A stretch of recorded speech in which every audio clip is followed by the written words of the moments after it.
அது என்னோட போட்டா தான், பார்த்துக்கங்க. என்னோட வீடியோஸ் தான் அது என்னோட போட்டா தான். அப்போ ஏன் மீனா இப்படி இருக்கிறீங்க அப்படின்னு கேட்பீங்க. எல்லாரும் எண்ணெயை காய வச்சு வேக வைப்பாங்க. என்னை உயிரோட வேக வச்சுக்கிட்டு இருக்கிறாங்க. அதுலேருந்து எப்படி நான் மீண்டு வர முடியும் சொல்லுங்கள்? ஒரு நேரத்து சாப்பாடு கூட நிம்மதியான சாப்பாடு கிடையாது.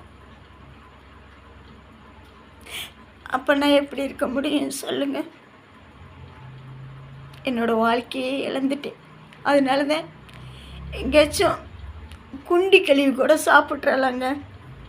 இங்கே இருந்து சாப்பிட முடியாது.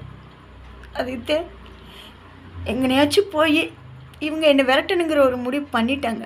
அதனால் நான் கிளம்புறது.